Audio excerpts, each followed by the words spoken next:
Air marshal ಆಗಿದ್ದಂತಹ Murali sir ನಮ್ಮೊಂದಿಗೆ join ಆಗಿದ್ದಾರೆ. Murali sir ನಮಸ್ಕಾರ. ನಮಸ್ಕಾರ.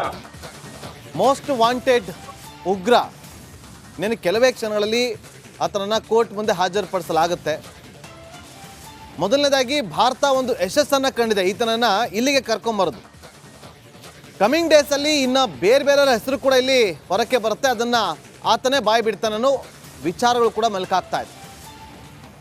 ಎಷ್ಟು ಎಕ್ಸೈಟ್ ಆಗಿದ್ರಿ ಈತನನ್ನು ಇವತ್ತು NIA ವಶಕ್ಕೆ ಪಡೆದುಕೊಂಡು ಕರ್ಕೊಂಬರ್ತಾ ಇರೋ ವಿಚಾರವಾಗಿ?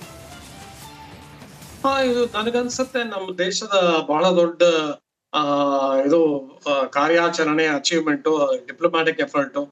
ನಾವು 2009ನೇ ಇಸ್ವಿಯಿಂದ ಹಸ್ತಾಂತರ ಮಾಡಕ್ಕೆ ನಾವು ಟ್ರೈ ಮಾಡ್ತಾ ಇದ್ದೀವಿ ಎಕ್ಸ್ಟ್ರಾಡಿಷನ್ಗೆ. ಅದು ನಾವು ಅಮೆರಿಕ ಜೊತೆ ನಮ್ದು ಎಕ್ಸ್ಟ್ರಾಡಿಷನ್ ಟ್ರೀಟಿ ಬೇರೆ ಇದೆ, ಆದ್ರೆ ಆಗಿಲ್ಲ. ಇದನ್ನ ಅಮೆರಿಕ ಅನ್ನೋರು ಇವ್ರಿಗೆ 13 years ಇಂಪ್ರಿಸನ್ಮೆಂಟ್ ಕೊಟ್ಟಿದ್ರು ಅವನ ಮೇಲೆ ಕೇಸ್ ಹಾಕಿ. ಇವತ್ತು ಅವನ ಮೇಲೆ ಬೇಕಾದಷ್ಟು ಕೇಸ್ಗಳಿದೆ. 166 ಜನದ murder, waging against the country, ಅವನ ಮೇಲೆ ಈ ತರ ಅವನ ಮೇಲೆ ಕೇಸಸ್ ಇದೆ. ನನಗನ್ಸತ್ತೆ ತುಂಬಾನೇ ದಿವಸ ಅದು ವರ್ಷಾನುಗಟ್ಟಲೆ ಕಾಯ್ಬೇಕಾಯ್ತು. 2008ರಲ್ಲಿ ಕೃತ್ಯ ನಡೀತು. ಇವನು 2008 ನವೆಂಬರ್ನಲ್ಲಿ ಇವನು ಬಂದು ಮುಂಬೈನಲ್ಲೆಲ್ಲ ಪೂಜೆ ಸರ್ವೆ ಮಾಡ್ಕೊಂಡು ಹೋಗಿದ್ದ ಅನ್ನೋ ಮಾತಿದೆ. 2008ರಿಂದ 2024 16 ವರ್ಷ ನಾವು ಕಾಯ್ಬೇಕಾಯ್ತು. ಆದ್ರೂ ನಾವು ಮೆಸೇಜ್ ಕಳ್ಸಿದೀವಿ, ನಮ್ ದೇಶದ ವಿರುದ್ಧ ನೀವು ನೀವು ಇದನ್ನ wage war against the nation, against the nation state. ಕಡೆಗೆ ಆಗುದು ನಿಮ್ಗೆ ಇದೇ ಗತಿ. ನೀವು ಕಡೆಗೆ ಬಂದು ನಮ್ಮ ಕೈ ಸಿಕ್ಕಾಕೋತೀರ. ನಾವು ಕೊಡುವಂತಹ ನಿಮ್ಮ ಪನಿಷ್ಮೆಂಟ್ ನಿಮಗೆ ಅದನ್ನ ನೀವು ತಗೊಳ್ಳೇಬೇಕು. ಅದನ್ನ ಬೇರೆ ಯಾವ್ದು ಗತಿ ಇಲ್ಲ. ಆದ್ದರಿಂದ ನಮ್ಮ ವಿರುದ್ಧ ನೀವು ತಿರ್ಗಿ ಬೀಳ್ದೇ ಇರೋದು ಒಳ್ಳೇದು ಅಂತ ನಾವು ಜಗತ್ತಿಗೆ ಒಂದು ಮೆಸೇಜ್ ಕಳ್ಸಿದೀವಿ.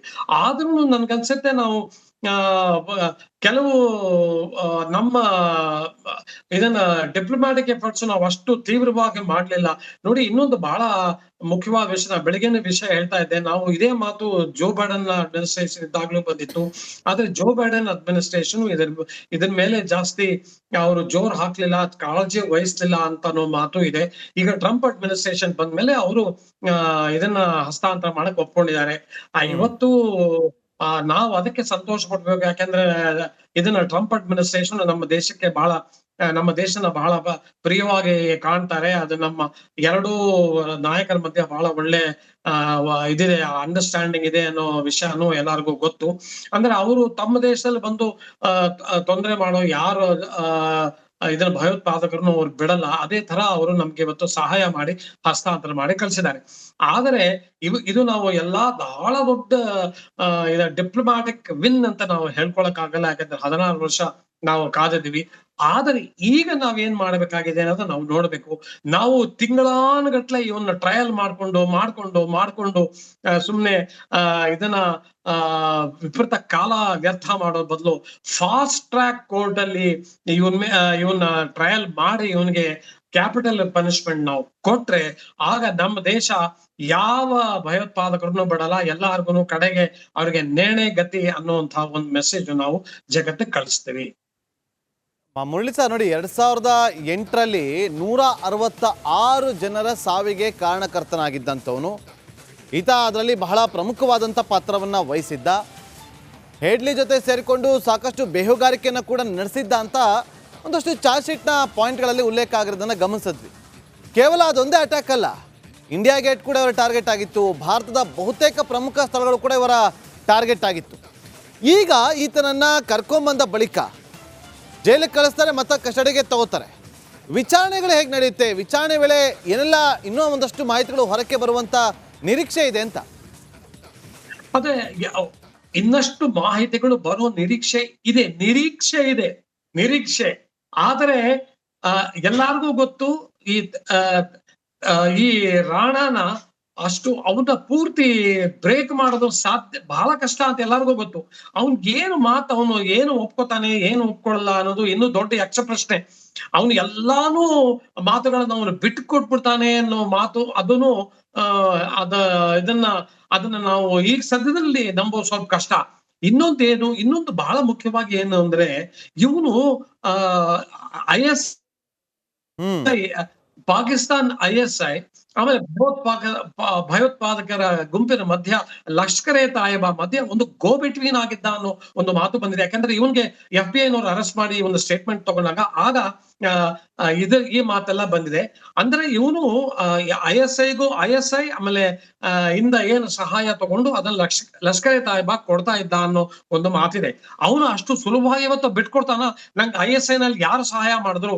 ನೆಕ್ಸ್ಟ್ ಪ್ರಶ್ನೆ ಅದಾಗಿತ್ತು ಮುರಳಿ ಸರ್. ಒಂದ್ ಕಡೆ ISI ನಂಟು, LET ಜೊತೆ ಕೂಡ ಈತ ನಿರಂತರವಾಗಿ ಸಂಪರ್ಕವನ್ನ ಇಟ್ಟುಕೊಂಡಿದ್ದ ಅಂತೇಳಿ, ಜೊತೆಗೆ ಈತನಿಗೆ ಹಣ ಸಂದಾಯ ಎಲ್ಲಿಂದ ಆಗ್ತಾ ಇತ್ತು, ಇದೆಲ್ಲವೂ ಕೂಡ ಈಗ ತನಿಖೆಯ ಸಂದರ್ಭದಲ್ಲಿ ಹೊರ ಬರುವಂತ ಸಾಧ್ಯತೆಗಳು ಇದೆಯಾ? ಯಾಕಂದ್ರೆ 2008ಕ್ಕಿಂತ ಮುಂಚೆ ನಡೆದಿರುವಂತ ಬೆಳವಣಿಗೆಗಳು, ಈಗ ಅದು ಹೇಗೆ ಪತ್ತೆ ಹಚ್ಚೋದಕ್ಕೆ ಸಾಧ್ಯ ಆಗುತ್ತೆ ಅಂತ? ಈಗ ಪತ್ತೆ ಹಚ್ಚೋದು ಸುಲಭ ಅಲ್ಲ. ಯಾಕಂದ್ರೆ ಟೆರರ್ ಫಂಡಿಂಗ್ ಯಾವ ತರ ಆಯ್ತು ನೀವೇ ಹೇಳಿದ್ರಲ್ಲ. ಟೆರರ್ ಫಂಡಿಂಗ್ ಯಾವ ತರ ಆಯ್ತು ಅಂತ ಅವನು ನಿಜವಾಗ್ಲೂ ಬಾಯ್ ಬಿಡ್ತಾನ ಗೊತ್ತಿಲ್ಲ. ಅವನು ISI ನಲ್ಲಿ ಯಾರು ಸಹಾಯ ಮಾಡಿದ್ರು ಅಂತ ಹೇಳ್ತಾನ ಗೊತ್ತಿಲ್ಲ. ಆಮೇಲೆ ನಾನು ಇದರಲ್ಲಿ ಇದರ ಜೊತೆಗೆ ಲಷ್ಕರ್ ಎ ತಾಯಿಬಾ ಯಾವ ಭಯೋತ್ಪಾದಕರ ಕಮಾಂಡರ್ ಜೊತೆಗೆ ಯಾವ ತರ ನನ್ನ ಕಾಂಟ್ಯಾಕ್ಟ್ ಇತ್ತು ಅಂತ ಹೇಳ್ತಾನ ಅದು ಗೊತ್ತಿಲ್ಲ. ಇವನು ಏನ್ ಹೇಳ್ತಾನೆ ಅನ್ನೋದು ಈಗ ಸದ್ಯದಲ್ಲಿ ನಮ್ಗೆ ಏನು ಹೇಳಕ್ ಆಗಲ್ಲ. ಆದ್ರೆ ನಮ್ಮ ಇನ್ವೆಸ್ಟಿಗೇಟಿವ್ ಏಜೆನ್ಸೀಸ್ ಅವನ್ನ ಬಾಯ್ ಬಿಡ್ಸಕ್ ಅವನ್ನ ಪ್ರಯತ್ನ ಮಾಡೇ ಮಾಡ್ತಾರೆ. ಆದ್ರೆ ಪೂರ್ತಿ ಇದನ್ನ ಈಗ ಇದಕ್ಕೆ ರೀಕನ್ಸ್ಟ್ರಕ್ಟಿಂಗ್ ದ ಸೀನ್ ಅಂತ ಏನ್ ಹೇಳ್ತಾರೆ ಅದು ಮಾಡೋದು ನನ್ನ ಅಭಿಪ್ರಾಯದಲ್ಲಿ ಬಹಳ ಕಷ್ಟ. ಆದ್ರೆ ನಾವು ಬರೇ ರೀಕನ್ಸ್ಟ್ರಕ್ಟಿಂಗ್ ದ ಸೀನ್ ಮಾಡ್ಕೊಂಡೇ ಹೋಗೋದ್ ಬದಲು ಇವನು ಇದು ಭಯೋತ್ಪಾದಕರ ಇವನು ಕಿಂಗ್, ಇವನ ಇದಲ್ಲೇ ಇವನ ಪೂರ್ತಿ ನಿರ್ದೇಶನದಲ್ಲೇ ಅಷ್ಟೆಲ್ಲ ದೊಡ್ಡ ಕಾಂಡ ನಡೆದೋಯ್ತು ಬಾಂಬೆಲಿ ಅಂತ ಎಲ್ಲ ಚೆನ್ನಾಗಿ ಅದನ್ನ ಎಲ್ಲಾರ್ಗೂ ಗೊತ್ತು. ಅದಕ್ಕೆ ಇವತ್ತು ವಿಟ್ನೆಸ್ಸು ಇದ್ದಾರೆ, ಬೇಕಾದಷ್ಟು ಎವಿಡೆನ್ಸು ಇದೆ. ಆ ಪುರಾವೆ ಮೇಲೆ ಇವನ್ಗೆ ಸೀದಾ ಕ್ಯಾಪಿಟಲ್ ಪನಿಷ್ಮೆಂಟ್ ಕೊಟ್ಟು ಯಾವ ತರ ಕಸಬನ್ನ ನಾವು ಗಲ್ಲಿಗೆ ಎಲ್ಸೋದು ಆ ತರ ಇವನ್ ಗಲ್ಲಿಗೆ ಎಲ್ಸೋದು ಒಳ್ಳೇದು. ಇಲ್ಲ ನಾವು ಇದನ್ನ ಇಲ್ಲ ಪೂರ್ತಿ ವಿಷಯ ಎಲ್ಲ ಕಂಡಿಡ್ದು ಬಿಡ್ತೀವಿ, ಹಂಗ್ ಮಾಡ್ತೀವಿ ಹಿಂಗ್ ಮಾಡ್ತೀವಿ ಅಂತ ನಾವು ಬೆಂತಟ್ಕೊಂಡು ಹೋಗೋದು ಈ ಸಂದರ್ಭದಲ್ಲಿ ನನಗನ್ಸತ್ತೆ ಸ್ವಲ್ಪ ಕಷ್ಟನೇ. ಅದು ಮಾಡಬಾರ್ದು ನಾವು. ಇವನು ಸಿಕ್ಕಿದಾನೆ, ಇವನು ಅಬೂಜಿಂದಲೂ ಸಿಕ್ಕಿದಾನೆ, ಇವನು ಸಿಕ್ಕಿದಾನೆ. ಯಾರ್ಯಾರು ಒಟ್ಟು ಇದರಲ್ಲಿ ಭಯಂಕರವಾದ ಕಾಂಡ ಏನ್ ನಡೆದು 26/11 ಅಲ್ಲಿ ಏನು ಅದ್ರಲ್ಲಿ ಯಾರು ಭಾಗವಹಿಸಿದ್ರು, ಯಾರು ತೆರೆಮರೆಯಲ್ಲಿ ಯಾರಿದ್ರು, ISI ನವರು ಯಾರಿದ್ರು, ಲಷ್ಕರ್ ಎ ತಾಯಿಬಾ ಅಲ್ಲಿಂದ ಯಾರಿದ್ರು, ಅದನ್ನ ಇವನು ಬಿಟ್ಕೊಟ್ರೆ ಬಹಳ ಒಳ್ಳೇದು. ಬಿಟ್ಕೊಡ್ದಿದ್ರೆ ಇವನು ಇಟ್ಕೊಂಡು ಸಾಕಿ ಸಲಹಕ್ಕಾಗತ್ತ ನಾವು ಇದ್ರೊಳಗೆ ಇದ್ರೊಳಗೆ ಕೋರ್ಟ್ ಅಲ್ಲಿ ಇಲ್ಲ, ನಾವ್ ಇವನ್ಗೆ ಎಷ್ಟು ಬೇಗನೆ ಇವನ್ಗೆ ಪನಿಷ್ಮೆಂಟ್ ಕೊಡ್ತೀವೋ ಅಷ್ಟು ಒಳ್ಳೇದು. ಮುರಳಿ ಸರ್, 2008ರ ಸಂದರ್ಭದಲ್ಲಿ ಅವತ್ತು 166 ಜನ ಅಟ್ಯಾಕ್ ಅಲ್ಲಿ ಮೃತಪಡ್ತಾರಲ್ಲ, ಆ ಸಂದರ್ಭದಲ್ಲಿ ತಾವು ಯಾವ ಭಾಗದಲ್ಲಿದ್ರಿ? ಅವತ್ತಿನ ದಿನವನ್ನ ಇವತ್ತು ಮೆಲ್ಕ್ ಹಾಕ್ಬೋದಾ ನಮ್ಮೊಂದಿಗೆ? ಖಂಡಿತ 27/26/11 ಆದಾಗ ನಾನು ನಿಮ್ಮ ಚಾನೆಲ್ ಅಲ್ಲೇ ಈ ವಿಷಯ ಕೂತ್ಕೊಂಡು ಹೇಳಿದ್ದೀನಿ. ನಾನಾಗ ಯೂನಿಫಾರ್ಮ್ ಅಲ್ಲಿ ಇದ್ದೆ, ನಾನು ಏರ್ ವೈಸ್ ಮಾರ್ಷಲ್ ಆಗಿದ್ದೆ. ನನ್ನ 2 ಕ್ವಾರ್ಟರ್ಸ್ನವರು ಓವರ್ ನೈಟ್ ಪಾಲಮಕ್ ಕಳಿಸಿದ್ರು. ಬಹಳ ದೊಡ್ಡ ಆಪರೇಷನ್ ನಡೀತಾ ಇದೆ. ನಾವು ಡೆಲ್ಲಿಯಿಂದ ನಾವು ಸಾಮಾನ್ ಸರಂಜಾಮ್ ಎಲ್ಲ ಇದಕ್ಕೆ ಬಾಂಬೆಗೆ ಶಿಫ್ಟ್ ಮಾಡಬೇಕು. ನಮ್ಮ AN-32 ಏರ್ಕ್ರಾಫ್ಟ್ ಅದನ್ನ ನಾವು ಕಳಿಸ್ಬೇಕು. ಅದರಲ್ಲಿ ನಾವು ಸಾಮಾನ್ ಸರಂಜಾನು ಆಮೇಲೆ ಪೂರ್ತಿ NSA ಕಮಾಂಡೋಸ್ ನ ಕಳಿಸ್ಬೇಕು ಅಂತ ಒಂದು ಆದೇಶ ಬಂತು. ನನ್ ಜೊತೆ ಇನ್ನೊಬ್ರು ಏರ್ ಮಾರ್ಷಲ್, ನಾವಿಬ್ರು 72 ಅವರ್ಸ್ ಪಾಲಮಲ್ಲಿ ಕೂತಿದೀವಿ. 72 ಅವರ್ಸ್ ಅಲ್ಲಿ ನಿದ್ದೆ ಮಾಡದೆ, ಅಲ್ಲಿ ಇದನ್ನ ಯಾವ ತರ ರೆಸ್ಟು ಇಲ್ಲದೆ ಪಾಲಮ್ ಇದನ್ನ ಆಪರೇಷನ್ ರೂಮ್ ಅಲ್ಲಿ ಕೂತು ನಾವು ಪೂರ್ತಿ ಏರ್ಕ್ರಾಫ್ಟ್, ಸಾಮಾನ್ ಸರಂಜಾಮು ಆಮೇಲೆ ಇದನ್ನ ವೆಪನ್ಸು NSA ಕಮಾಂಡೋಸ್ ನ ಬೆಂಗಳೂರು ಇದನ್ನ ಬಾಂಬೆ ಕಳ್ಸಿದ್ವಿ. ಅಂತ ಒಂದು ಕಮಾಂಡೋನಲ್ಲಿ ನಾವು ಕಳ್ಸಿದ್ದು ಉನ್ನಿ ಕೃಷ್ಣನ್. ಆ ಉನ್ನಿ ಕೃಷ್ಣನ್ ಜೊತೆ ನಂಗೆ ಪರ್ಸನಲ್ ಆಗಿ ಇಂಟ್ರಾಕ್ಟ್ ಆಯ್ತು. ನನಗೆ ಇನ್ನೂ ಚೆನ್ನಾಗಿ ಜ್ಞಾಪಕ ಇದೆ. ಉನ್ನಿ ಕೃಷ್ಣನ್ ಅವನು ಇದನ್ನ ಕಂಪ್ಲೀಟ್ ಆಗಿ ಏರ್ ಕ್ರಾಫ್ಟ್ ಅಲ್ಲಿ ಕೂತ್ಕೊಂಡು ಜನ ಕಾಯ್ತಾ ಇದ್ರು. ಉನ್ನಿ ಕೃಷ್ಣನ್ ಟಾರ್ಮ್ಯಾಕ್ ಮೇಲೆ ಇಟ್ಕೊಂಡು ಫೋನ್ ಅಲ್ಲಿ ಮಾತಾಡ್ತಾ ಇದ್ದ. ಆಗ ನಮ್ಮ ಕ್ಯಾಪ್ಟನ್ ಬಹಳ ಅಬ್ಜೆಕ್ಷನ್ ತಗೊಂಡ್ರು. ನಾವೆಲ್ಲ ಒಳಗ್ ಕೂತಿದ್ವಿ, ಅವ್ನು ಹೊರಗ್ ನಿಂತಿಯಾನೆ, ನಾವು ಯಾವಾಗ ಹೊರಡೋದು ಅಂತ. ನಾ ಅವ್ನ್ಗೆ ಹೋಗಿಡ್ದೆ, ದಯವಿಟ್ಟು ಫೋನ್ ಮಾಡೋದು ನಿಲ್ಸು, ದಯವಿಟ್ಟು get inside, captain is already there, it is not in good taste to stand outside ಅಂತ. ಅವ್ನು ಒಳಗ್ ಹೋಗಿ ಅವನು ಕೂತ್ಕೊಂಡ. ಆಮೇಲೆ ನಿಮ್ಗೆಲ್ಲ ಗೊತ್ತು ಏನಾಯ್ತು ಉನ್ನಿಕೃಷ್ಣನ್ಗೆ ಅಂತ. ಈ ಮಾತು ನಾನು ಅವ್ರ ತಂದೆ ತಾಯಿಗೂ ಹೇಳಿದೆ, ನೋಡಿ ಈ ತರ ಆಗೋಯ್ತು, ನನಗೆ ಅವ್ನು ಯಾರು ಅಂತ ಗೊತ್ತಿರ್ಲಿಲ್ಲ, ಅವನು ಅಷ್ಟು ದೊಡ್ಡ ಹೆಸರುವಾಸಿ ಆದ ಆಮೇಲೆ ಬಾಂಬೆ ಅಟ್ಯಾಕ್ ಅಲ್ಲಿ ಅಂತ. ನೋಡಿ ಇದು ನನಗೆ ಫಸ್ಟ್ ಜ್ಞಾಪಕ ಬರೋದು ಆ 72 ಗಂಟೆ ನನ್ ಕಳೆದಲ್ಲ ಪಾಲಂ ಅಲ್ಲಿ, ಅದನ್ನ ಏರ್ ವೈಸ್ ಮಾರ್ಷಲ್ ಇದನ್ನ ವಿದೌಟ್ ಯಾವ ತರನು ಇದನ್ನೇ ನಿದ್ದೆ ಊಟ ತಿಂಡಿ ಯಾವುದನ್ನು ಯೋಚನೆ ಮಾಡದೆ ಫಸ್ಟ್ ಅಂಡ್ ಫಾರ್ಮೋಸ್ಟ್ ನಾವು ನಮ್ಮ ಯೋಧರನ್ನ ಕಳಿಸ್ಬೇಕು ಬಾಂಬೆಗೆ, ಅವ್ರನ್ನ ಪೂರ್ತಿ ಭಯೋತ್ಪಾದಕರನ್ನ ಪೂರ್ತಿ ಅವ್ರನ್ನ ನಿರ್ನಾಮ ಎಲಿಮಿನೇಟ್ ಮಾಡ್ಬೇಕು ಅನ್ನೋದು ಒಂದೇ ಒಂದು ಗೋಲು. ಅದೊಂದೇ ನಮಗ್ ಗೋಲ್ ಕೊಟ್ಟಿದ್ದು, ಅದನ್ನ ನಾವು ತುಂಬಾ ಚೆನ್ನಾಗಿ ಮಾಡಿದ್ವಿ. ಉನ್ನಿಕೃಷ್ಣನ್ ಅವರನ್ನ ನೆನಪಿಸಿದ್ರಿ ಈಗ ಮುರಳಿ ಸರ್. ಯಾಕೆಂತಂದ್ರೆ ನೋಡಿ, ಇವತ್ತು ತುಂಬಾ ಜನ ಅವರ ಪುಸ್ತಕಗಳನ್ನ ಓದ್ತಾ ಬರ್ತಾರೆ.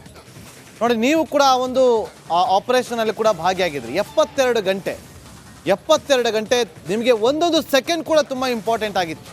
ಒಂದೊಂದು ವೆಪನನ್ನು ಕೂಡ ಅಲ್ಲಿಗೆ ಸಾಗಿಸೋದು, ಒಬ್ಬೊಬ್ಬ ಯೋಧರನ್ನು ಕೂಡ ಅಲ್ಲಿಗೆ ಶಿಫ್ಟ್ ಮಾಡೋದು, ಎಷ್ಟು ರಿಸ್ಕ್ ಇತ್ತು ಅವತ್ತಿನ ಸಂದರ್ಭದಲ್ಲಿ.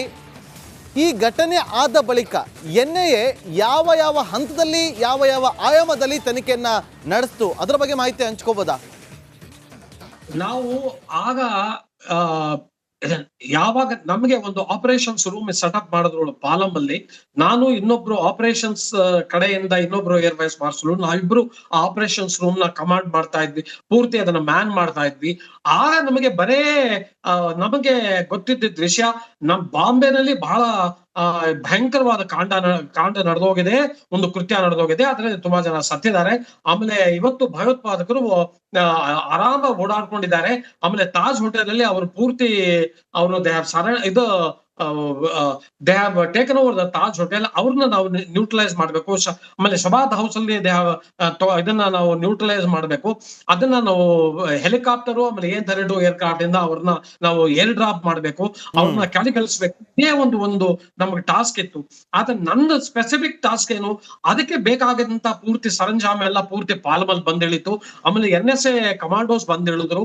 ಅವರು ಪ್ರತಿಯೊಬ್ಬರನ್ನು ಚೆಕ್ ಮಾಡಿ, ನಿಮ್ಮ ಹತ್ರ ವೆಪನ್ಸ್ ಇದೆಯಾ, ನೀವೇನ್ ಮಾಡ್ಬೇಕು, ನೀವು ಅಲ್ಲಿ ಎಲ್ಲಿ ಹೋಗ್ತೀರಾ, ನೀವ್ ಏನ್ ಮಾಡ್ತೀರಾ, ಅವ್ರ ಪ್ರತಿಯೊಬ್ಬರನ್ನು ಬ್ರೀಫ್ ಮಾಡಿ ಪ್ರತಿಯೊಬ್ಬರನ್ನು ಏರ್ಕ್ರಾಫ್ಟ್ ಅಲ್ಲಿ ಕೂಡಿಸಿ ಅವ್ರನ್ನ A-32 ಏರ್ಕ್ರಾಫ್ಟ್ ಇಂದ ಬಾಂಬೆ ಕಳ್ಸೋದು ನನ್ನ ಇದು ಜವಾಬ್ದಾರಿ ಆಗಿತ್ತು. ನಾನು ಆಲ್ಮೋಸ್ಟ್ ಹೋಲ್ ಡೇ ನಾನು ಟಾರ್ಮ್ಯಾಕ್ ಅಲ್ಲೇ ನಿಂತಿದ್ದೆ. ಆಮೇಲೆ ಜನ ಬರ್ತಾ ಇದ್ರು, ಒಳಗೆ ಏರ್ ಕಾರ್ಡ್ ಹತ್ಕೊಂಡು ಹೋಗ್ತಾ ಇದ್ರು. ಅವ್ರ ಹತ್ರ ಎಲ್ಲ ಪೂರ್ತಿ ಎಕ್ವಿಪ್ಮೆಂಟ್ ಇದೆಯಾ, ಏನೇನ್ ಅವ್ರು ಕೊಡ್ಬೇಕು, ಅವರ ಸಸ್ಟೆನೆನ್ಸ್ ಏನೇನ್ ಬೇಕಾಗಿತ್ತು ಬೇಕು ಅಂತ ಅದಿದ್ಯಾ, ಅದನ್ನ ಪೂರ್ತಿ ಪಾಲಮಿಂದ ಎಲ್ಲ ಬರ್ತಾ ಇತ್ತು. ನಾವು ಏರ್ ಫೋರ್ಸ್ ನವರಾಗ ಪೂರ್ತಿ ನಾವು ಅವ್ರಿಗೆ ಬೇಕಾಗಿರುವಂತ ಊಟ ತಿಂಡಿ ನೀರು ಎಲ್ಲಾನು ಅರೇಂಜ್ ಮಾಡಿದ್ರು. ಏರ್ ಫೋರ್ಸ್ ಕಡೆಯಿಂದ ಅರೇಂಜ್ ಆಗಿತ್ತು, ಉಳಿದಿದ್ದೆಲ್ಲ ಆರ್ಮಿ ಕಡೆಯಿಂದ ಅರೇಂಜ್ ಆಗಿತ್ತು. ಈ ತರ ನಾವು ಒಟ್ಟಿಗೆ NSA ಆರ್ಮಿ ಏರ್ ಫೋರ್ಸ್ ನ ಕೋಆರ್ಡಿನೇಟ್ ಮಾಡ್ಬೇಕಾಗಿತ್ತು. ಆಮೇಲೆ ಪ್ರತಿಯೊಂದು ಏರ್ ಕಾರ್ಡ್ಗೂ ಕ್ಲಿಯರೆನ್ಸ್ ತಗೊಂಡು ನಾವು ಬಾಂಬೆ ಕಳಿಸ್ಬೇಕಾಗಿತ್ತು. ಇದು ಬಹಳ ವಿಪರೀತ ಭಯಂಕರವಾದ ಟಾಸ್ಕ್. ಇದು ಬಹಳ ವಿಪರೀತ ಇದು ಸಿಕ್ಕಾಬಡೆ ಅಗ್ರೆಸಿವ್ ಟಾಸ್ಕ್ ಇದು. ಆದ್ರೆ ನಾನು ನನ್ನ ಸ್ನೇಹಿತ ಇನ್ನೊಬ್ಬ, ನಾವಿಬ್ರು ಒಟ್ಟಿಗೆ ಸೇರ್ಕೊಂಡು ಇದನ್ನ ಬಹಳ ಅದ್ಭುತವಾಗಿ ಕೆಲಸ ಮಾಡಿದ್ವಿ. ಅದಕ್ಕೆ ನನ್ ಕಮೆಂಡೇಶನ್ ಸಿಕ್ತು. ಅದಕ್ಕೋಸ್ಕರ ಇದರಿಂದ ಚೀಫ್ ಆಫ್ ಏರ್ ಸ್ಟಾಫ್ ಇಂದ ಈ 3 ದಿವಸಕ್ಕೋಸ್ಕರ ಇದು ನಂದು ಕಡೇ ಲಾಸ್ಟ್ ಅಟೆಂಪ್ಟ್. ಇದು ಒಂದ್ ವರ್ಷ ಇತ್ತು ನನ್ಗೆ ರಿಟೈರ್ ಆಗಕ್ಕೆ. ಅದಕ್ಕಿಂತ ಮುಂಚೆ ಆಗಿದ್ದಂತ ಇದು ಒಂದು ಅದ್ಭುತವಾದ ಘಟನೆ. ನನಗೆ 26/7 ಅಂದ್ರೆ ಇದು ಜ್ಞಾಪಕ ಬರುತ್ತೆ. ಆಮೇಲೆ ನಂದು ಎನ್ಕೌಂಟರ್ ಉನ್ನಿಕೃಷ್ಣನ್ ಜೊತೆ ಜ್ಞಾಪಕ ಬರುತ್ತೆ. ನನಗೆ ಆ ಉನ್ನಿಕೃಷ್ಣನ್ ಯಾರು ಅಂತ ಗೊತ್ತಿರ್ಲಿಲ್ಲ. ಆಗ ಆ ಉನ್ನಿಕೃಷ್ಣನ ಸ್ವಲ್ಪ ನಾನು ದನಿ ಏರ್ಸೆ ಮಾತಾಡ್ಬೇಕಾಯ್ತು. ನೀನು ಹೊರಗೆ ನಿಂತಿದ್ದ ತಪ್ಪು, ನೀನು ಒಳಗೆ ಹೋಗಿ ಕೂತ್ಕೋಬೇಕು, ಇದನ್ನ ಕ್ಯಾಪ್ಟನ್ ಕೂತಿರುವಾಗ ನೀನ್ you have no business standing outside ಅಂತ ಹೇಳ್ಬೇಕಾಯ್ತು. ನಂಗೆ ಅದಾದ್ಮೇಲೆ ತುಂಬಾ ಬೇಜಾರಾಯ್ತು. ಉನ್ನಿಕೃಷ್ಣನ್ ಇವತ್ತು ದೊಡ್ಡ ನಮ್ಮ ದೇಶದಲ್ಲಿ ಹೆಸರು. ಅವ್ರ ತಂದೆ ತಾಯಿಗೂ ನಮಗ್ ಕ್ಷಮಾಪಣೆ ಕೇಳ್ಕೊಂಡೆ, ದಯವಿಟ್ಟು ಕ್ಷಮಿಸಿ, ನಿಮ್ಮ ಮಗಂಗ್ ನಾ ಈ ತರ ಮಾತಾಡ್ಬೇಕಾಯ್ತು, ಆದ್ರೆ ನನ್ನ ಆ ಸಂದರ್ಭದಲ್ಲಿ ಮಾತಾಡ್ಬೇಕಾಯ್ತು. ಅದು ನನ್ಗೆ ಏನು ಬೇರೆ ಕೆಟ್ಟ ಭಾವನೆ ಇರ್ಲಿಲ್ಲ ಅಂತ. ಈಗ ಅವ್ರ ತಂದೆ ತಾಯಿಗಳು ನನ್ಗೆ ತುಂಬಾ ಹತ್ತಿರದ ಸ್ನೇಹಿತರು ಆಗಿದ್ದಾರೆ. ಎಷ್ಟೋ ಕಡೆ ನಾವು ಎಷ್ಟೋ ಫಂಕ್ಷನ್ ಮಾಡಿದ್ದೇವೆ. ಆದ್ರೆ ನಮ್ ಮೊದಲನೇದ ಜ್ಞಾಪಕ ಬರೋದು ಇದೆ, ಆ 72 ಗಂಟೆ ಆಪರೇಷನ್ ಉನ್ನಿಕೃಷ್ಣನ್ ಎನ್ಕೌಂಟರೇ ಜ್ಞಾಪಕ ಬರೋದು. ಇವತ್ತು ಆತನ ಮುಖವನ್ನ ನೋಡಿದ್ರೆ ನಿಮ್ಗೆ ಎಷ್ಟು ಕೋಪ ಬರುತ್ತೆ. ಯಾಕೆಂದ್ರೆ ಕಸಬಾ ಬಗ್ಗೆ ನೀವು ಮಾತಾಡ್ತಾ ಇದ್ರಿ. 166 ಜನರ ಸಾವಿಗೆ ಕಾರಣಕರ್ತರಾದಂಥವನು. ಆ ಚಾರ್ಜ್ಶೀಟ್ನ ಪುಟಗಳನ್ನು ಗಮನಿಸಿದಾಗ ಮುರಳಿ ಸರ್, ಇವರು ಮಾಡಿದಂಥ ಪ್ಲಾನಿಂಗು, ಇವರು ಮಾಡಿದಂಥ ಮೇಲ್ಗಳು, ಎಷ್ಟು ಸಾರಿ ಇಡ್ಲಿ ಜೊತೆ ಭಾರತಕ್ಕೆ ಬಂದಿದ್ದ, ಬೇಹುಗಾರಿಕೆಯನ್ನು ಹೇಗೆಲ್ಲ ಮಾಡಿದ್ದ, ಜೊತೆಗೆ ಈ ಥರ ಪ್ಲಾನ್ಗಳು ಹೇಗಿತ್ತು ಅದೆಲ್ಲವೂ ಕೂಡ ಸವಿಸ್ತಾರವಾಗಿ ಚಾರ್ಜ್ ಶೀಟ್ನಲ್ಲಿ ಉಲ್ಲೇಖ ಆಗಿತ್ತು. ಇವತ್ತು ಆತ ಭಾರತಕ್ಕೆ ಬರ್ತಿದ್ದಾನೆ. ಕಡೆಯದಾಗಿ ಏನು ಹೇಳೋದಕ್ಕೆ ಬಯಸ್ತೀರಿ? ನೋಡಿ, ಎಂಥ ಪ್ಲಾನಿಂಗ್ ಇವ್ರದ್ದು ಅಂದ್ರೆ, ಅವ್ರು ಪೂರ್ತಿ ಬಾಂಬೆನಲ್ಲಿ ಎಲ್ಲ ವಿ ಟಾರ್ಗೆಟ್ಸ್ ಎಲ್ಲ ಟಾರ್ಗೆಟ್ ಮಾಡಿ ಇದು ಮಾಡಿದ್ರು. ವಿ ಪಾಯಿಂಟ್ಸ್ ಎಲ್ಲ ಟಾರ್ಗೆಟ್ ಮಾಡಿದ್ರು. ಆಮೇಲೆ ಅವ್ರಿಗೆ ಎಲ್ಲಿ ಜಾಸ್ತಿ ಜನ ಇದ್ದಾರೋ ಅಲ್ಲಿ ಅವರು ಇದನ್ನ ಇಂಡಿಸ್ಕ್ರಿಮಿನೇಟ್ ಫೈರಿಂಗ್ ಇಂದ ಜನನ್ನ ಸಾಯಿಸ್ಬೇಕು. ಅವ್ರ ಒಂದೇ ಗೋಲು, ಎಷ್ಟು ಜನ ಸಾಧ್ಯವಾಗುತ್ತೋ ಅಷ್ಟು ಜನ ಸಾಯಿಸ್ಬೇಕು ಅನ್ನೋದು ಒಂದೇ ಗೋಲೇ ಹೊರತು ಬೇರೆ ಏನೂ ಇರ್ಲಿಲ್ಲ. ಅದು ಯಾವ ತರ ಪ್ಲಾನಿಂಗ್ ಮಾಡಿ ಯಾವ ತರ ಮಾಡಿದ್ದಾರೆ ಅನ್ನೋದನ್ನ ನಮ್ಗೆ ಚೆನ್ನಾಗಿ ಗೊತ್ತು. ಆದ್ರೆ ಇದು ನಮ್ಮ ದೇಶದ ಒಂದು ಇತಿಹಾಸದಲ್ಲಿ ಬಹಳ ಇದು ದುರ್ದಿನ. ಇಷ್ಟು ದೊಡ್ಡ ಮಟ್ಟದಲ್ಲಿ ಜನನ್ನ, ಪಾಪ ಎಲ್ಲ ಇನ್ನೋಸೆಂಟ್ ಪೀಪಲ್ ನ ಟಾರ್ಗೆಟ್ ಮಾಡಿ ಅವ್ರನ್ನ ಸಾಯಿಸಿದ್ರು. ಎಷ್ಟೋ ಜನ ಪೊಲೀಸ್ ಆಫೀಸರ್ಸ್ ಅವರ ಪ್ರಾಣ ಕಳ್ಕೊಂಡ್ರು. ಇವತ್ತಿನವರೆಗೂ ನಾವು ಆ ಪೊಲೀಸ್ ಆಫೀಸರ್ಸ್ ನ ಜ್ಞಾಪಕ ಮಾಡ್ಕೋತೀವಿ. ಅವರು ಈ ತರ ಬಾಂಬೆಲಿ ಅಟ್ಯಾಕ್ ಆಗಿದೆ ಅಂತ ಕೇಳಿದ ತಕ್ಷಣ ಅವರು ಒಂದು ನಿಮಿಷನೂ ಇದನ್ನ ಯೋಚನೆ ಮಾಡದೆ ತಮ್ಮ ಯೂನಿಫಾರ್ಮ್ ಹಾಕೊಂಡು ಅವರು ಇದನ್ನ ಟೆರರಿಸ್ಟ್ ನ ಫೇಸ್ ಮಾಡಕ್ಕೆ ಹೋಗಿದ್ದಾರೆ. ಅಂತ ಬಾಂಬೆ ಪೊಲೀಸ್ ವಿಷಯ ಇನ್ನೇನ್ ಹೇಳಕ್ ಸಾಧ್ಯ. ಅವರು ಇದು ವಿಪರೀತ ಬ್ರೇವ್ ಹಾರ್ಟ್ಸ್ ಅವರು. ಆದ್ರೆ ಅವ್ರ ಎಷ್ಟೋ ಜನ ಅದ್ರೊಳಗೆ ಅವರು ಇದನ್ನ ಪ್ರಾಣ ಕಳ್ಕೊಂಡ್ರು. ಆದ್ರೆ ಅದನ್ನ ಆ ತರ ತಿರ್ಗಾ ಒಂದು ಭಯಂಕರವಾದ ಕೃತ್ಯ ಇನ್ನೊಂದ್ಸರಿ ಆಗ್ಬಾರ್ದು. ನೋಡಿ, ಅದಕ್ಕೆ ಆಗಕ್ಕೆ ಎಷ್ಟೋ ಕಾರಣಗಳಿದೆ. ಅದ ಆಕ್ಚುಲಿ ಈಗ ಸದ್ಯದಲ್ಲಿ ಆ ಕಾರಣಗಳನ್ನ ನಾವು ನಿಜವಾಗ್ಲೂ ಅದ್ರ ವಿಷಯ ಯೋಚನೆ ಮಾಡ್ಬಾರ್ದು. ನಾವು ಸ್ವಲ್ಪ ಆ ಟೈಮಲ್ಲಿ ತುಂಬಾ ನಾವು ಒಂಥರ ಲ್ಯಾಕ್ಸ್ ಆಗಿದ್ವಿ ಅಂತಾನು ಅನ್ಸತ್ತೆ. ಎಷ್ಟೋ ಸಾರಿ ನಾವೆಲ್ಲ ಕೂತ್ಕೊಂಡು ಮಾತಾಡುವಾಗ ಇದೇ ಬರುತ್ತೆ, ನಾವು ತುಂಬಾ ಲ್ಯಾಕ್ಸ್ ಆಗಿದ್ವಿ, ನಾವು ಅವ್ರನ್ನ ಒಳಗ್ ಬಿಟ್ಬಿಟ್ವಿ. ಅವ್ರು ಬಂದು ಇದನ್ನ ಸಹಿ ರೂಟಿಂದ ಬಂದು ಅವಳು ಆರಾಮಾಗಿ ಒಳಗ್ ಬಂದ್ರು, ನಾವು ಅವ್ರನ್ನ ಬಿಡಬಾರ್ದಾಗಿತ್ತು. ಅವ್ರು ನಮ್ಮ ಇಂಟೆಲಿಜೆನ್ಸ್ ಚೆನ್ನಾಗಿರ್ಬೇಕಾಯ್ತು. ಈಗ ಏನ್ ಬೇಕಾದ್ರೆ ಹೇಳ್ಕೋಬಹುದು ಇಷ್ಟೆಲ್ಲ ಆದ್ಮೇಲೆ. ಆದ್ರೂ ಕೆಲವು ವಿಷಯಗಳಲ್ಲಿ ಅದಾದ್ಮೇಲೆ ನಾವು ಟೈಟ್ ಮಾಡಿದೀವಿ. ಬೇಕಾದಷ್ಟು ನಮ್ದು ಸೆಕ್ಯೂರಿಟಿ ಇದನ್ನ ಆಪರೇಟರ್ಸ್ ಎಲ್ಲ ಟೈಟ್ ಮಾಡಿದೀವಿ. ನಮ್ ಜಾಯಿಂಟ್ ಸೆಕ್ಯೂರಿಟಿ ಟೀಮ್ ಮಾಡಿದೀವಿ. ಇವತ್ತು ಇಂಟೆಲಿಜೆನ್ಸ್ ಒಬ್ರಿಗೊಬ್ರ ಜೊತೆ ಹಂಚ್ಕೋತೀವಿ. ಆಮೇಲೆ ಎಲ್ಲ ವಿ ಪಾಯಿಂಟ್ಸ್ ಮೇಲೆಲ್ಲ ನಾವು ನಮ್ದು ಇದನ್ನ ಸೆಕ್ಯೂರಿಟಿ ಟೈಟ್ ಮಾಡಿದೀವಿ. ಆದ್ರೆ 166 ಜನ ಬಹಳ ಇನ್ನೋಸೆಂಟ್ಸ್ ನಮ್ ದೇಶದಲ್ಲಿ ಬಾಂಬೆಲಿ ಅವ್ರನ್ನ ಎಷ್ಟು ಬರ್ಬರವಾಗಿ ತರ ಹತ್ಯೆ ಮಾಡಿದ್ದು ಬಹಳ ಭಯಂಕರವಾದ ಕೃತ್ಯ ನಮ್ ದೇಶದಲ್ಲಿ. ಇವತ್ತು ಆ ಕೃತ್ಯನ ಪೂರ್ತಿ ಪ್ಲಾನ್ ಮಾಡಿ ಇಂಪ್ಲಿಮೆಂಟ್ ಮಾಡಿದ್ದ ಮನುಷ್ಯ ನಮ್ಗೆ ಸಿಕ್ಕಿದಾನೆ. ಈಗ ನಾವು ಅವನ್ನ ಇಟ್ಕೊಂಡು ಸಾಕಿ ಸಲಹಬಾರದು ಅಷ್ಟೇ. ನಮ್ದು ಅದ್ ಒಂದೇ ಒಂದು ಇದನ್ನ ಕಳಕಳಿಯ ವಿನಂತಿ ಗೌರ್ಮೆಂಟ್ಗೆ. ಅವನ್ನ ಇದನ್ನ ಜೈಲಲ್ಲಿ ಇಟ್ಕೊಂಡು ಸಾಕು ಸಲಹಬೇಡಿ. ಅವ್ನ್ ಕೆಲಸ ಮಾಡಿದಾನೆ ಅಂತ ಗೊತ್ತು, ಎಷ್ಟು ಸಾಧ್ಯವಾಗುತ್ತೋ ಅಷ್ಟು ಇನ್ಫಾರ್ಮೇಶನ್ ತಗೊಳ್ಳಿ.